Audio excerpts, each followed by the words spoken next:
Hello, hello, hello, and welcome to the 11th episode of Mixed Media Reviews Season 3. My name is Kelsey, and today I'm going to be talking about a TV show. This week's TV show is Twisted Metal on Peacock. Of course, since I am a millennial, I played the game as a kid. I want to say it was maybe in middle school. I remember playing Twisted Metal Black for sure, and I also remember playing as Sweet Tooth, like the insane clown with the ice cream truck. He called to me for some reason. And I vaguely remember the point of it was to murder a bunch of other people in cars. But that's basically where my recollection stops recollecting, if that's a thing. Was there an actual story to it? I don't think there was. But I don't know. I honestly had no idea what to expect when it came to the TV show, other than Sweet Tooth was going to be there at some point. I also saw a lot of banners for the show when I was at Comic-Con, so I knew that Anthony Mackie and Stephanie Beatriz were in it, so obviously I had to watch it. Google's summary is the following: John Doe, a motor-mouthed outsider with no memory of his past, is offered a once-in-a-lifetime opportunity to make his wish of finding community come true, but only if he can successfully deliver a mysterious package across a post-apocalyptic wasteland. It's hard to say. With the help of Quiet, a trigger-happy car thief searching for revenge, he faces twisted marauders driving vehicles of destruction and other dangers of the open road, including a highway patrolman and a deranged clown who drives an all-too-familiar ice cream truck. This episode is going to have some spoilers, but I'll warn you later when we get there. They're nothing too crazy, but they're still pretty spoilery. I know this is going to sound ridiculous and possibly even sarcastic, but I genuinely mean this. This is peak television, you guys. And you're probably like, Kelsey, what? No, that can't be a real thing. And I know that there have been TV shows that have been game adaptations lately that genuinely have been really good. Look at, The Last of Us, look at Arcane. Those were fantastic adaptations, fantastic shows. Really good television. They felt like the video game, but they were much more serious. They were just amazing. Twisted Metal isn't quite like that. It's campy, it's ridiculous, it's hilarious, and it's just really a violent bit of television, and I'm all for it. It knows the game was wild, and it does not drop that pretense for a second. Can I say that I loved it? Again, I loved it.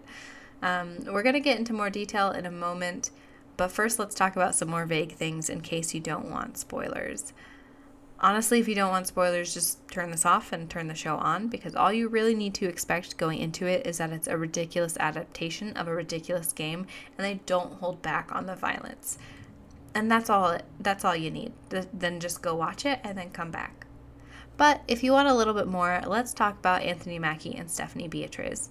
They are amazing in this. They're over the top with a hint of realness to them. They play their characters perfectly.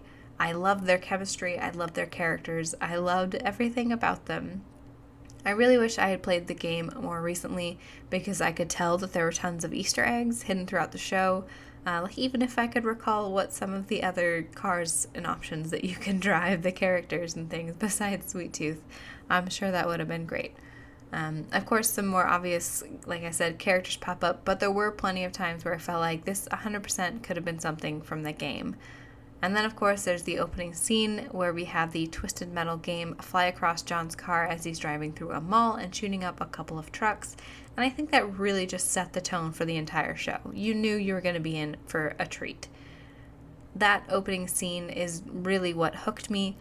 It told you exactly, like I said, what kind of show you're about to watch. And in my opinion, it didn't let us down. Every single turn a car makes is a drift. The cars don't really obey physics.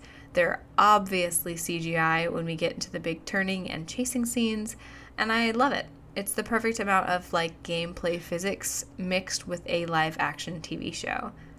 They just really did not hold back on the violence, which at first I kept, even throughout, I kept being a little confused when they'd have a scene that was either very violent or, swearing or whatever, because I forget that Peacock is not NBC. So, of course, these shows are going to be a bit more than what you'd see on regular television. But I mean, of course, it's going to be a violent show. It was a very violent game, so we need it to be that same level, if not more. Okay, so now we're going to get into some spoilers. So again, turn it off if you don't want them, or jump ahead. I don't know. But let's talk about the first thing that needs to be mentioned, and that is that Rosa and Adrian are back. I love Jason, I want to say Mantzoukas. I can never pronounce his name. But he's the guy that played Adrian in Brooklyn Nine-Nine. And of course, if you didn't know, Stephanie Beatriz was Rosa in Brooklyn Nine-Nine. And Jason is always a bit unhinged in everything he's in. And this show was no different, of course. His character was amazing. And I really, really, really am hoping that we get him in season 2 as well. I love that he and Anthony Mackie played off each other to a hilarious degree. Their fight scene was amazing, and possibly this was the funniest episode of the entire season. I remember laughing out loud a lot, which isn't to say the rest of the show isn't very funny, because it definitely is. I was cracking up constantly.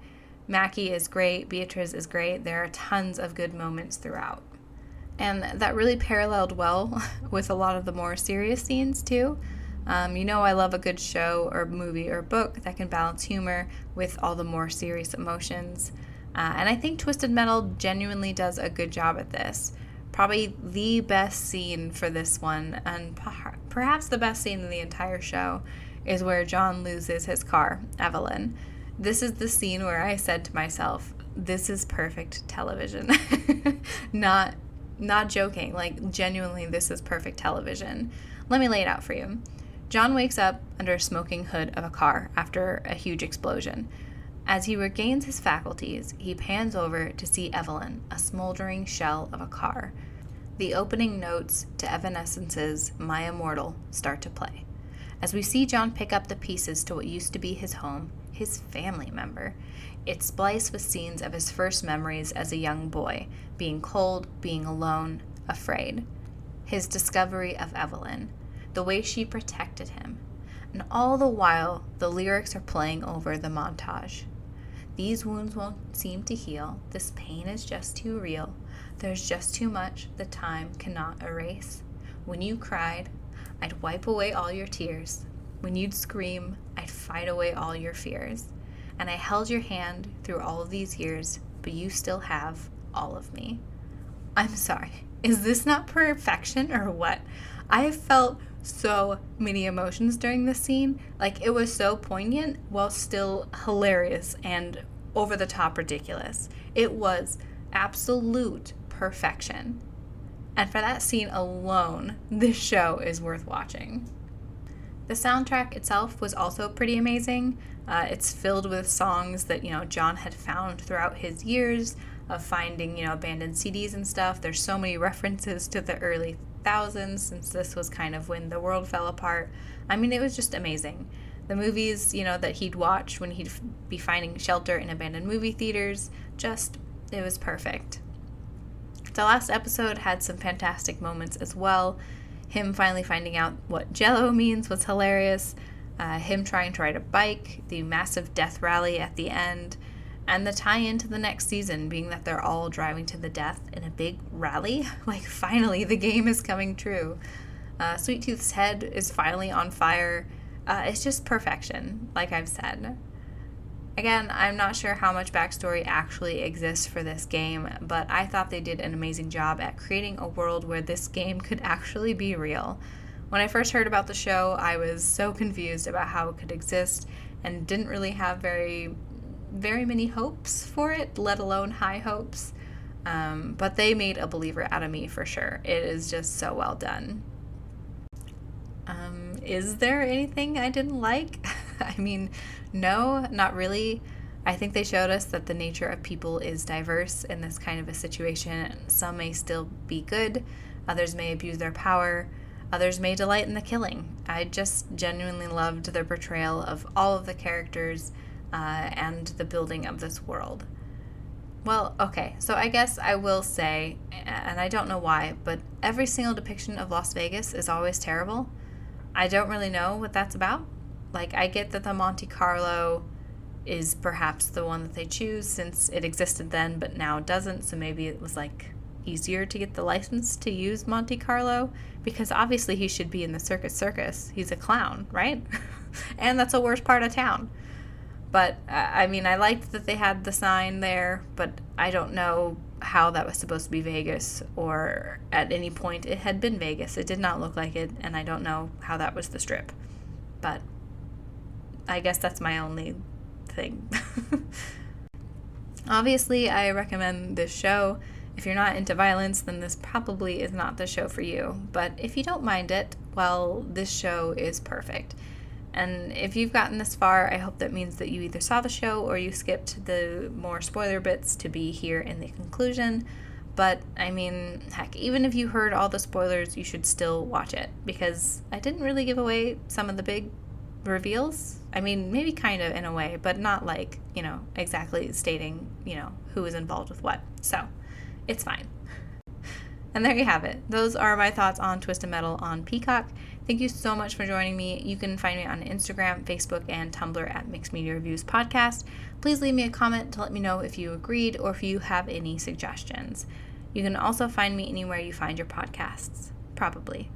Please join me next time, where I'm going to be talking about a movie, but I haven't picked the movie, so it's going to be a surprise for everybody. Have a wonderful rest of the day. Bye!